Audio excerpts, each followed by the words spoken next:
My beloved husband, she called to Sango, I have prepared something special for you today. Sango sat down, excited to taste Oba's cooking. But as he stirred the pepper soup, his hand struck something unusual. Many years ago, in the ancient land of the Yoruba people, where magic flowed like water and gods walked among mortals, lived the mighty Sango. His voice could shake mountains and his anger could split the skies. But even the most powerful men can be moved by love, and Sango had 3 wives who moved his heart in different ways. Oba, the first wife, had been raised from birth to be a queen. Her bearing was regal, her knowledge of palace traditions unmatched.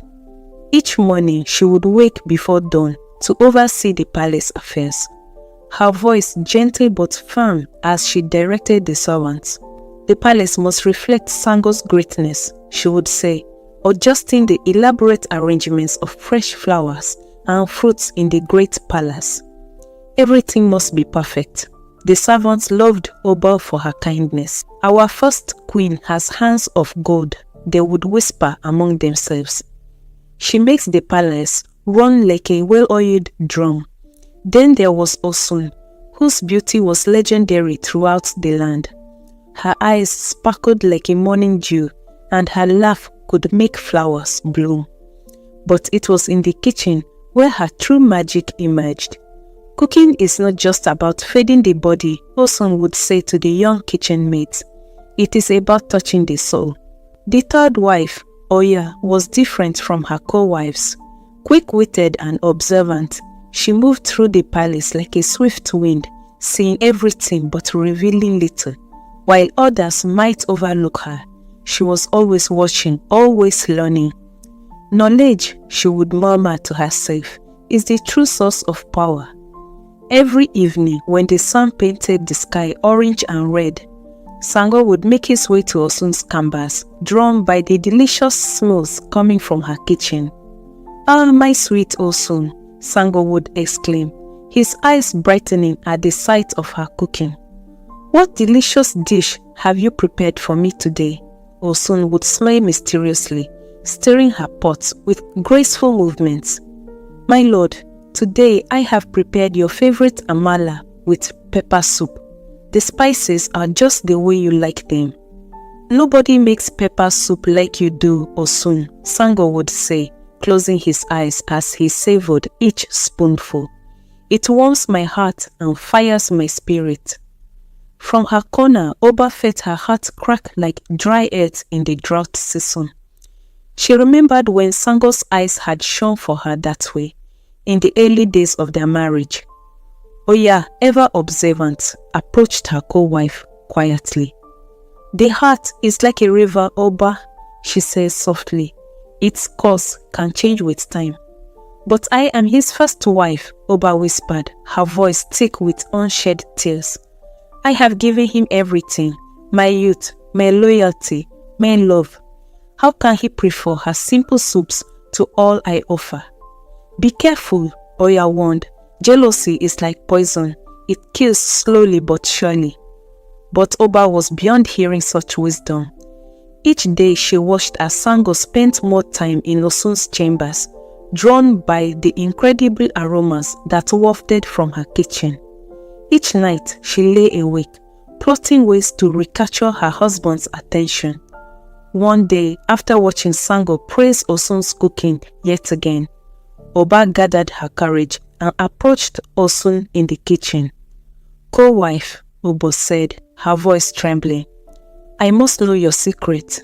How do you make your food so special that our husband cannot resist it?" Osun looked at Oba, a clever glint in her eye. She glanced around to make sure they were alone, then leaned close to whisper. "Do you really want to know?" Osun asked, her voice honey-sweet, but her heart full of mischief. "Yes, please, I would do anything to make my husband love me as he once did." Osun's lips curved into a subtle smile. "Very well, but you must promise never to reveal this secret."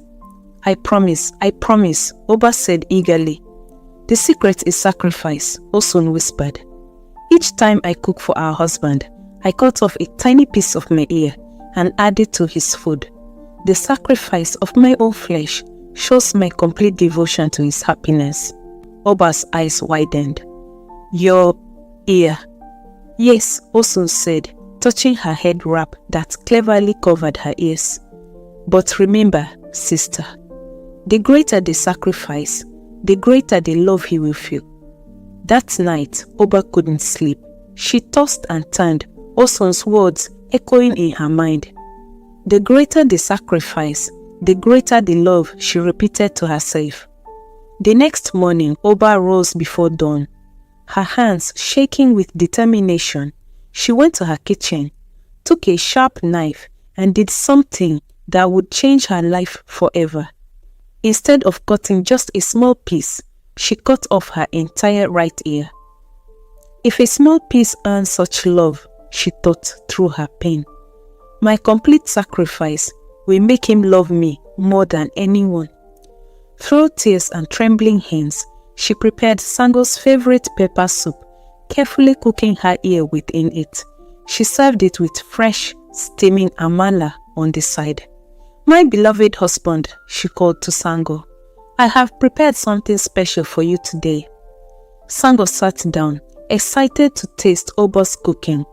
But as he stirred the pepper soup, his hand struck something unusual. He fished it out, and his eyes grew wide with horror as he recognized a human ear.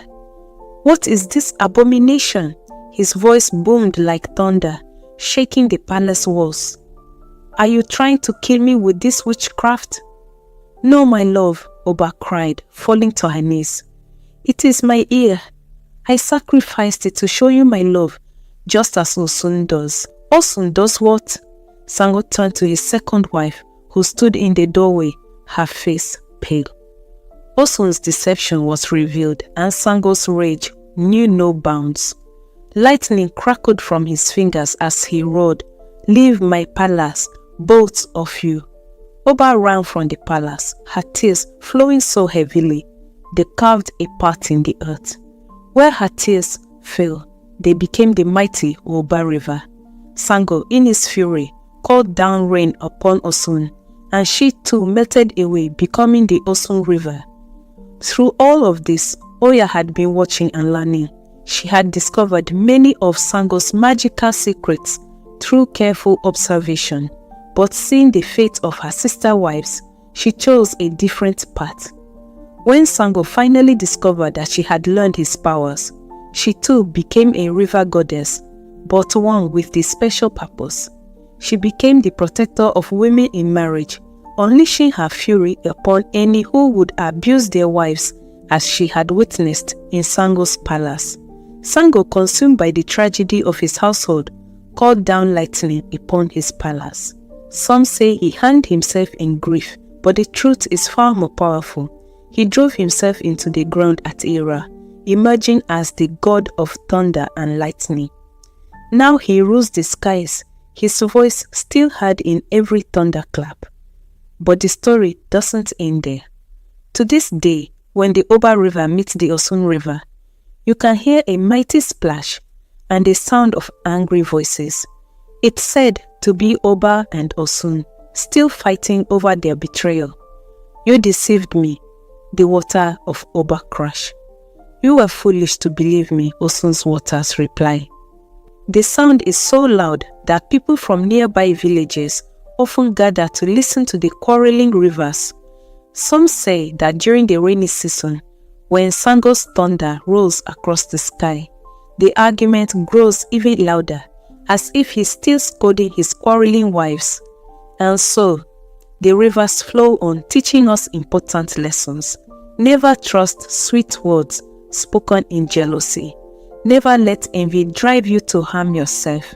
And remember that deception, like water, will always find its way to the surface.